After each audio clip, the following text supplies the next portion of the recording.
આજના વાર્તા વૈભવ વિભાગમાં આપ સૌનું સ્વાગત છે. આજની વાર્તા પરોપકારની રીતથી મદદ કરનારને હંમેશા ફળ મળે જ છે. એટલે કે પરોપકાર એ ફળાવ છે, એમાંથી ફળ આવે છે. અને આ વાત મને એક સેલવાસના બહુ મોટા બિઝનેસમેને મને વાત કરેલી. અલબત્ત ઘણા વર્ષ પહેલાં વાત કરેલી. એમણે એમ કીધું કે મારી પાસે ઘણા વર્ષો પહેલાંના એક વાત છે, અને અમારે એક બહુ મોટા એન્જિનિયરની જરૂર હતી.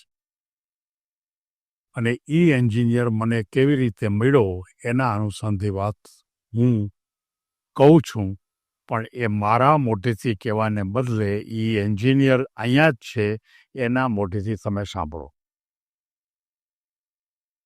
એ એન્જિનિયર પણ બહુ મોટી, એટલે 35-40 વર્ષની ઉંમર લગભગ થઈ ગઈ હતી. મને એણે એમ કીધું કે હું સુરતમાં રહેતો હતો અને બરોબર એન્જિનિયરિંગની ડિગ્રી હજી મેં મેળવી જ હતી. મારે બરોબર આ સેલવાસની અંદર એક ઇન્ટરવ્યૂ આવ્યો. એટલે મને એમ થયું કે મારે ઇન્ટરવ્યૂમાં જવું જોઈએ. એટલે હું ટ્રેનમાં સેકન્ડ ક્લાસની અંદર ટ્રેનમાં હું હતો. એટલે કે જેને એણે એમ કીધું કે કંપનીએ જ અમને માનો કે ટિકિટ એના પૈસા આપેલા, એટલે કે સેકન્ડ ક્લાસનો અર્થ એ થયો કે સેકન્ડ એસીમાં અમે બેઠા હતા. અને બરોબર હું નીચે સીટ મારી હતી, ઉપર એક બીજા ભાઈ હતા, બાજુમાં પણ એક બીજા ભાઈ હતા. અને થોડાક વખત પછી એક કોક ભાઈ આવી અને એક બેનને માજીને પડખેની સીટમાં સુવડાવી ગયા. માજી એકદમ બીમાર હોવી લાગ્યું. માજી એકદમ વૃદ્ધ હતા. ખબર ન પડી કે એની સાથે કોઈ છે કે કેમ. આમનામ થોડીક વાર અમે ચાલતા હતા, એની અંદર અમારે એક પછી એક સ્ટેશન જતા હતા, ક્યાં ખબર પડી કે માજી છે બેભાન થઈ ગયા છે. હવે શું કરવું? એ કે હું ઊભો થયો, મેં મારા પોતાની બોટલમાંથી પાણી છાંટ્યું. પાણી છાંટીને એને કીધું કે માજી તમારે ક્યાં જવું છે? તો કે મારે મુંબઈ જવું છે. તો કે તમે એકલા? તો કે ત્યાં મુંબઈ સ્ટેશન ઉપર માને મારા એક ભાઈનો દીકરો ભત્રીજો એ સામે લેવા આવવાનો છે, અને મારી જે માંદગી છે એની દવા કરાવવા માટે હું જાઉં છું. ત્યારે એમ કહે છે તમારી સાથે કોઈ નથી? તો કોઈ નથી, કે મારા દીકરા પણ નથી, હું એકલી છું. આ મારો ભત્રીજો છે, એને એમ કીધું કે તમે અહીં આવો એટલે હું તમને બધું કરાવી દઈશ. ત્યારે એમ કહે છે કે તો પછી તમે કેવી રીતે? તો કે મેં આવશે, એનો ફોન આવી ગયો છે, એની બરોબર સ્ટેશન ઉપર આવશે. હજી હું આમ વાત કરું છું કે માજી પાછા બેભાન થઈ ગયા. બેભાન થઈ ગયા એટલે મને પાછી ચિંતા થઈ કે હવે આ માજીનું કરવું શું? પછી તો માજી છે ખરેખર એમનો બેભાન જ પડ્યા હતા. એનો પોતાનો ફોન હતો, અને એ ફોનની અંદર એક છેલ્લો નંબર લાગ્યો હતો. એ મુંબઈનો નંબર હતો. એટલે મેં તરત જ ફોન કર્યો, ને એ નંબર કોઈ વિમલ નામથી કોઈ ભાઈનો હતો. એ ફોન કોઈ ઉપાડ્યો નહીં. થોડીક વાર થઈ કે પાછો એનો ફોન આવ્યો, અને એમ કહેતા હતા કે માજી છે. એટલે એને એમ કીધું આ ભાઈએ કે મેં કીધું કે ભાઈ એ માજી તો અહીં છે, હું તો પેસેન્જર બોલું છું, પણ માજી બેસું જ પડ્યા છે.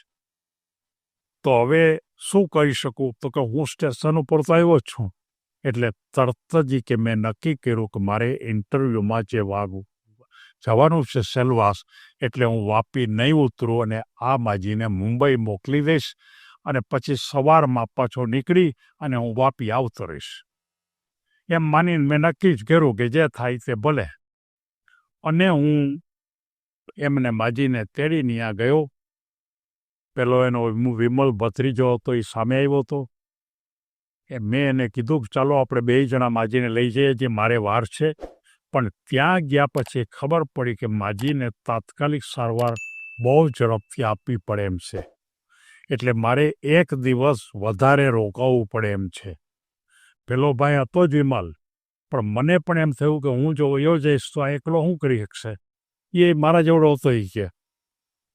પછી મેં નક્કી કર્યું કે હવે ઇન્ટરવ્યૂનું જે થાય તે મારે ઇન્ટરવ્યૂ દેવા જવું નથી. અને મેં તરત જ એક દિવસ હું રોકાઈ ગયો. બીજે દિવસે હું નીકળ્યા પછી મારા કપડાં મેલા થઈ ગયા હતા, બીજી જોડી નહોતી. વાપીનું સ્ટેશન આવ્યું એટલે મને એમ થયું કે હું જાઉં તો ખરો, જોઈ થાય, પણ તો ઇન્ટરવ્યૂ તો લેવાઈ ગયા હોય. હું જઈને એમ કીધું ત્યાં ગયો, અને જેવો એ કે હું ગયો ત્યાં મને તરત જ ત્યાંના જે મેનેજર હતા, જનરલ મેનેજર, એણે મને બોલાવ્યા અને એણે મારા હાથમાં સીધો ઓર્ડર આપ્યો કે તમને હાજર કરવામાં આવે છે અને તમે ક્યારે અનુકૂળ થાય ત્યારે તમે આવી જાઓ અને તમને પગાર પણ ઊંચો આપવામાં આવે છે. કે મને આશ્ચર્ય થયું કે આવું શું બન્યું કે જેને કારણે હજી મેં ઇન્ટરવ્યૂ નથી આપ્યો અને ઇન્ટરવ્યૂ આપવાની તક પણ વહી ગઈ છે. ત્યારે એ જે યુવાન હતા એણે એમ કીધું કે પછી એ વખતે મને શું કામ આપ્યું, ત્યારે એ વખતે બારી જે ઉપરની સીટ ઉપર જે યુવાન હતા ને એ આ અમારા બોસ એ ઉપર હતા. એટલે બોસ કે હવે તમે વાત કરો કે મેં બધું જ જોયું, તે બરોબર માજીને બરોબર એકદમ તું સેવા કરતો હતો, એકદમ ઉત્તમ પ્રકારે તેને સાંચવા, એને પાણી આપ્યું, થોડું માનું કંઈક લીંબુનો રસ કે એવું બધું આપ્યું. અને મને એમ થયું કે આ છોકરો છે પાછા વાત તો કરતો હતો મારે ઇન્ટરવ્યૂમાં જવાનું છે, પણ હવે ઇન્ટરવ્યૂ જવા દો રસ કહું. એટલે મને ખ્યાલ આવ્યો કે અહીંયા જ ઇન્ટરવ્યૂમાં આવતો હોય. એટલે મેં એ વખતે એને કીધું નહીં, પણ મેં તરત જ આ ઓર્ડર તૈયાર રાખ્યો. તો મને એમ હતું કે જે અજાણ્યા માણસોને પણ જો આ રીતે સેવા કરી શકતો હોય, અજાણ્યા માણસો માટે પણ પોતાના ઇન્ટરવ્યૂને જતો કરી શકતો હોય, તો એ માણસ કંપની માટે વધારેમાં વધારે સારું કામ કરી શકે.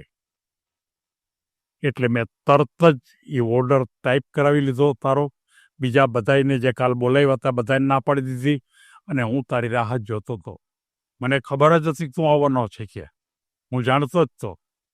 મિત્રો, આ વાર્તા આપણને એમ કહે છે કે કોઈ પરોપકારના સંદર્ભમાં કોઈ પણ માણસને ખરેખર તમે જો કંઈ પણ પ્રકારની સેવા કરો તો એ તમને ફળે જ છે. આ એને તાત્કાલિક ફળી, કદાચ એવું પણ બની શકે કે તાત્કાલિક ન ફળે તો અમુક સમય પછી ફળે. પણ આ વાત મને એને જ્યારે કીધી ત્યારે મને એમ થયું કે આ જે શેઠ અને આ જે પેલો યુવાન, એ બંનેની જે જોડી છે ને વર્ષોથી એણે કામ કર્યું, એટલે કંપની ક્યાંની ક્યાં ઊંચી ગઈ એ લેવડ પડશે. મારે સૌ મિત્રોને કહેવું છે કે જીવનમાં કંઈક ને કંઈક એવું પરોપકારનું કામ કરો કે જે આપણા જાણીતા પણ ન હોય, આપણે ઓળખતા પણ ન હોય, આપણને ખબર પણ ન હોય કે ક્યાં જવાના છે.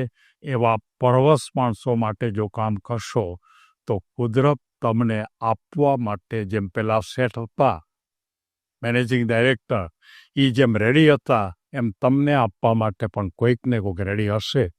એ આ વાર્તાની ભૂમિકા છે. સૌને ધન્યવાદ.